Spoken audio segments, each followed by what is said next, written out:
Okay, welcome to Weekly Insider, Road to Edoverse. Today, we're going to deliver chapter 92. So we'd like to welcome guests. Tokugawa-san, please. Thank you, Mitsushi-san. Hello, everybody. This is Eihiro Tokugawa.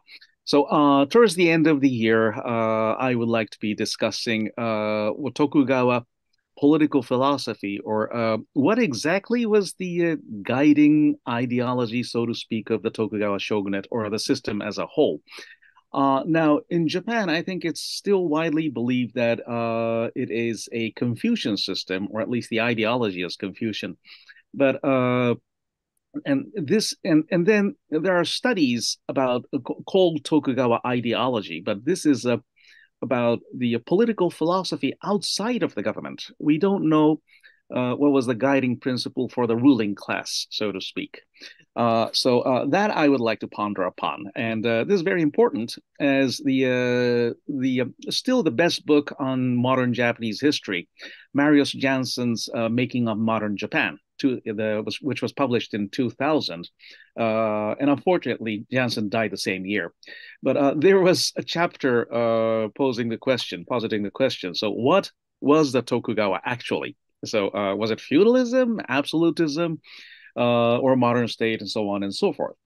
But we have to think about what it resembles the most. And then it came in the wake of the rule of Oda and Toyotomi.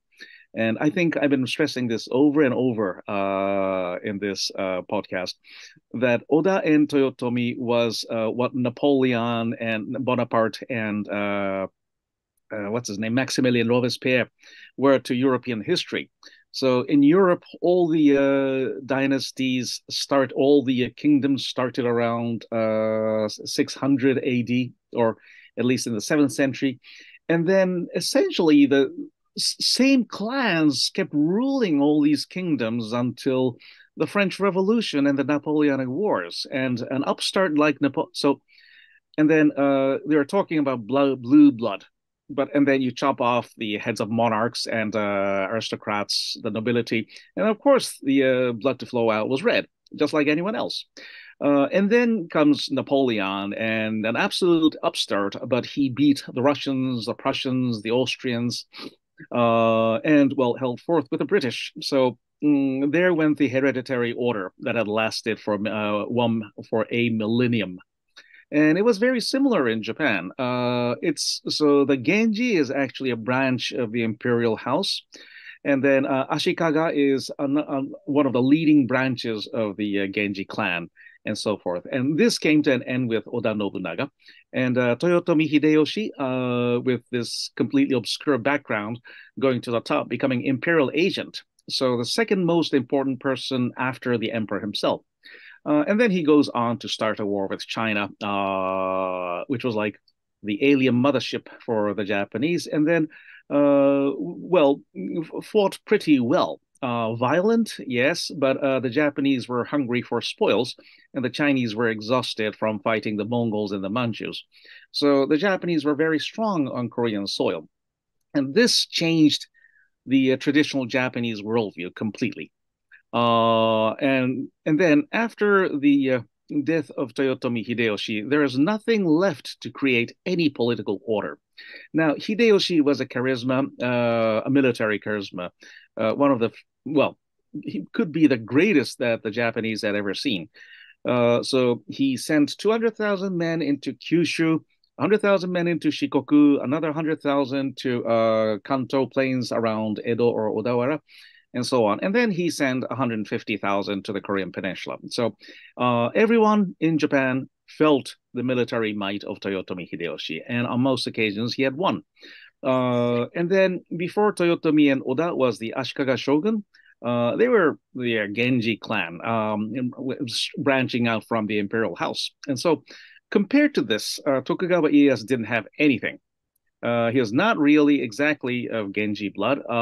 There are family trees attesting to that, but other major Genji daimyo like the Takeda or Imagawa never recognized that. And that's important. And then compared to Toyotomi, his military achievements were quite limited. So although he won in the Battle of Sekigahara, he had to depend on something else. And one was consensus among the other daimyo that if there's anyone who can secure what we have achieved through our life of toil, fighting, and perseverance under the Toyotomi, then it will be Tokugawa Ieyasu. So this was a consensus held by the daimyo right after the Battle of Sekigahara. And then there were ordinary folk, but the ordinary folk in Japan had changed dramatically after the rise the rise of the Toyotomi, is that anyone could aspire to become top dog in Japan. So, and then Tokugawa didn't have much charisma. He had the support of other daimyo, but ordinary folk were not afraid of him so much. So the Tokugawa system had to rely on a system of contracts with the samurai. Well, the samurai were supposed to follow the shogun, but most importantly, a contract with the imperial court and contracts with all the major Buddhist sects. And this would become the foundational document. And then from there, they had to scare the people into submission. So whoever would break the law in a gross way would be executed. Throughout the Tokugawa period, about 4,000 men were executed every year, and that was a cost of domestic peace. So then what kind of a philosophy would be there is that they were quite knowledgeable, and they read Chinese classics. They conversed with Europeans, not only the Dutch Yang Yolston and the British William Adams, but with the Jesuits as well. So they were quite well informed, and they knew a lot about world history and the political systems beyond Japanese shores.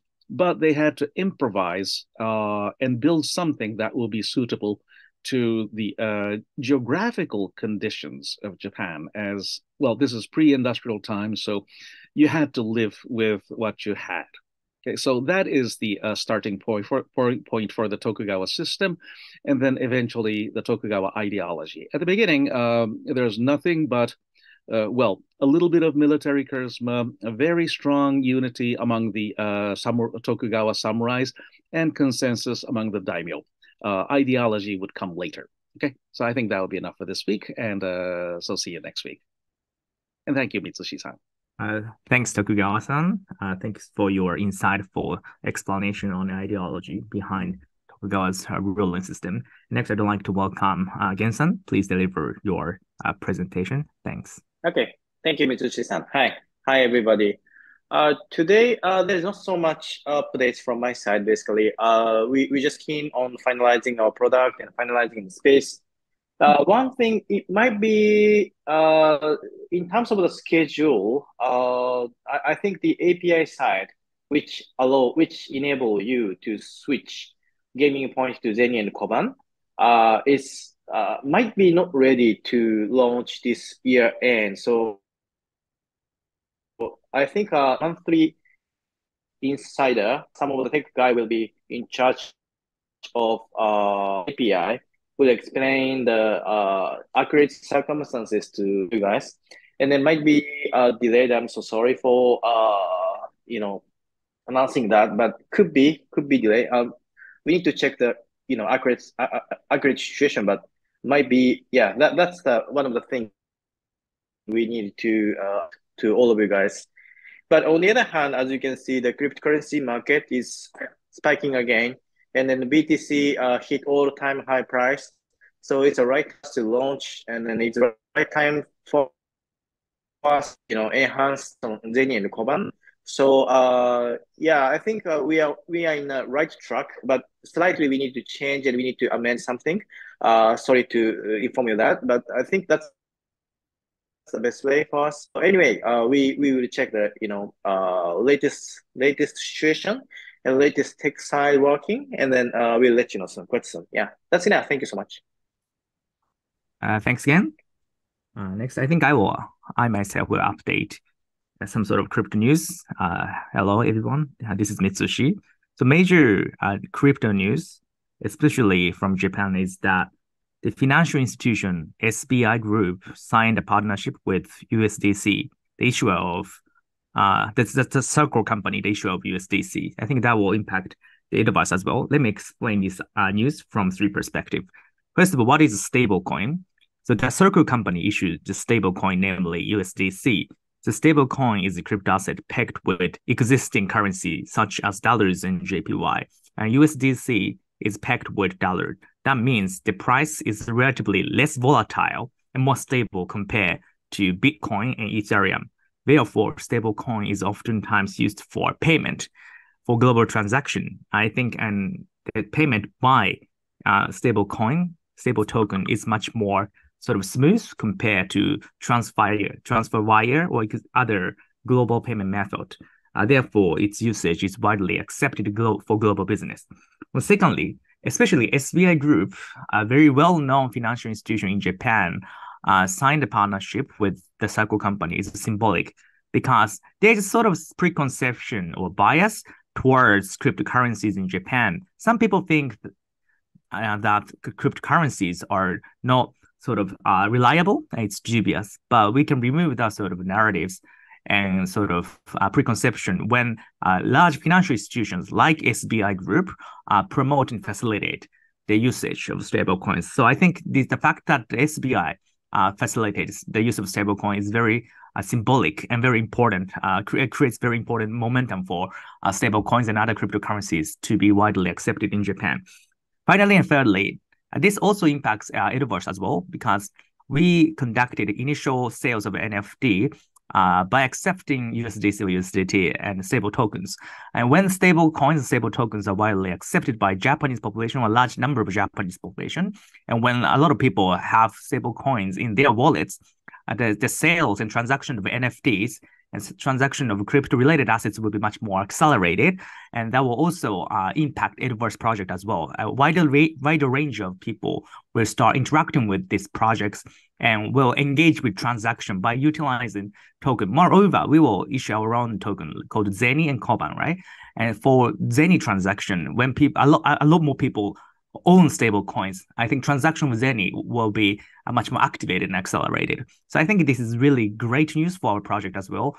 And for other metaverse projects and crypto and Web3 projects, the wider acceptance of stable coin is a great harbinger and a phenomenon. And I think which we can sort of celebrate that trend. That is the update from me for this week. Thank you. And now I'd like to welcome the next guest, Martin, if you have updates. Hello, yes. So just going back to Tokugawa-san's point about the political economy of the Edo period, that is fascinating. Just to kind of go back to Napoleon for a second, even though Napoleon wasn't a member of the French aristocracy, he was a minor noble. And I think if he hadn't had that drop of blue blood, he probably never would have got to where he had been. So it was kind of a factor in his rise, having that tenuous connection to the nobility. So yes, I think also that was a limiting factor for many people in Edo period Japan until, as you point out, there was a shift, and suddenly people started to get these aspirations of rising in society, and that's very similar to the pattern that occurred in Europe, where the end of feudalism saw people with ambition rising through the ranks, and there was greater social mobility. So fascinating topic, and looking forward to next week's episode, so we can hear the next installment of that political philosophy part. In terms of tech news, there's lots of controversy around Elon Musk again, which I keep mentioning, but he can't stop putting his foot in his mouth, which is crazy. And then more AI stuff with Sam Altman going back to OpenAI and stuff like that. I suppose that doesn't really affect us very much. But regarding the SBI deal, I think that is very significant. And I do think that at some point we're going to reach a tipping point in Japan where, a big enough chunk of the population accept cryptocurrency as being something that they can trust. And like Mitsushi-san pointed out, it is the backing of those corporate entities that are going to push us towards that tipping point, which, could reap large dividends for the Edoverse. So, that's it. Just a little bit from me this week. Back to you, Mitsushi-san. Thanks, Martin. Now I'd like to I invite Dominic. Please deliver your updates. Thanks. Thank you, Mr. Shi. Today, that is Oksana is actually now just lead the team actually, and from now that we are actually teaming up the new teams. We're gonna just have it after the launch probably. We have to just strengthen the team, then we have to just expand this ecosystem. So now Edoverse will be launched, but as Gigi mentioned, we are now thoroughly checking the system. Of course, these days there are a lot of hackers and hacking the problem actually issue. We have to be really careful. So we rather actually take more time just to check everything and then to launch the Edoverse. Anyway, it'll be announced very soon that what we can do and for the launch of the Edoverse. Then we're gonna have a monthly insider the 12th of December. We were just summarizing everything, just what we did just in the past, and then what we're gonna just do in the future. Hope we will just talk a lot about the future Edoverse, because we have basically that we have 3 basic games just in Edoverse ecosystem at the first. At the same time, 2 games of Fortnite. This is the outer space of the Edoverse. And also we have ukiyo-e museums, and that is also the outer space, but that should be just inside Edoverse in the future. And then we have Kisoyuma games. That's one of the games, but it's going to be actually expanded to the horse race in the futures. And at the same time, the sumo card game, trading card game, so also it's going to be actually expanded to the more realistic things. And then we have the many the project just inside the Edoverse at the moment. Now we are still just having that the soccer stadium project. And then you will see that a big soccer stadium in the Tsukiji district, just the home of Edo United, which is directed by Keisuke Honda, the professional soccer players. We are actually now just time for the launch. This is gonna be really exciting for me, for everybody. We just taking the little more time, probably I think, to be more sort of perfect way to just to launch. So please wait for a little while, and also please just meet at the Edoverse Insider in December. Okay, thank you. Thanks, Dominic. That concludes today's Weekly Insider Road to Edoverse Chapter 92. Thanks, everyone. Thank you very much. See you next week. Thanks.